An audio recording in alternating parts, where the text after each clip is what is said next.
Totoo pala talaga yung kasabihan na makikita mo lang yung ugali ng partner mo pag nakakasama mo na siya sa bahay. Sobrang iyak ako ng iyak kagabi, May. Tingnan niyo yung mata ko. Pugto siya, di ba? Pugto siya, ayun o. Iyak kasi ako ng iyak kagabi, May. Kasi ganito yung laki ng pinag-awayan namin ni Dudong. Pagod na pagod kasi ako kahapon sa live. Napanood niyo naman, di ba? Pero dun sa kabilang account kasi yun. Pagod na pagod ako. Halos wala na nga akong boses. Inaway niya pa ako, May. Para sa kasalanan, hindi naman ako ang gumawa. Ikakwento ko kung ano nangyari and tingnan nyo if valid ba na maghiwalay na lang kami kasi parang hindi na rin naman kami nagkakaintindihan sa buhay.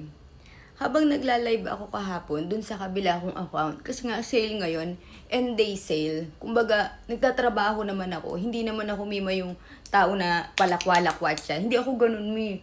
Lagi lang talaga ako nakastay lang talaga sa bahay. Ngayon, habang nagla-live kami, si Dudong, medyo naihi siya. Nagpunta siya sa baba. Sa warehouse to ha, hindi to dito sa bahay. Sa warehouse lang kasi kami nagla-live kasi sa taas noon, meron yung office.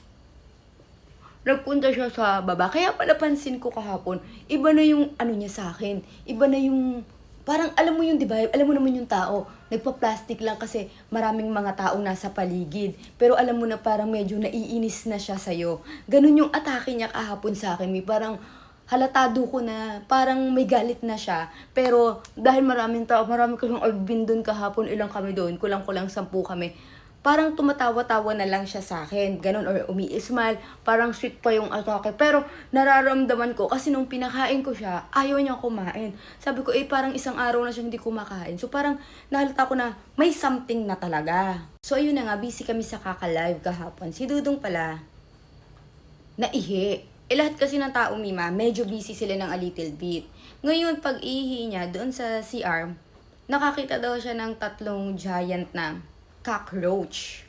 So ito na nga, nag-hysterical na nga si Dudong kasi nga yung cockroach namin dito, Mima, ang size is extra small. Yung nandun sa warehouse is extra large. So first time makakita ni Dudong ng ganun. So nagalit siya sa akin kasi ang sabi niya, bakit daw ako nagpepet ng cockroach? Mima, obviously, ang kinagagalit ko, parang pinagbintangan niya ako na pet ko yung cockroach. Yung, kasi malaki daw siya, para daw siyang inalagaan daw ba. Hindi daw talaga siya yung parang normal na sumibol kasi yung size daw niya malaki. Di ba gano'n naman talaga ang size ng cockroach sa Pilipinas? Dito lang naman sa mga condo na extra small. Ang kinagagalit ko kay Dudong, bakit niya ako pinagbibintangan na akin yung cockroach?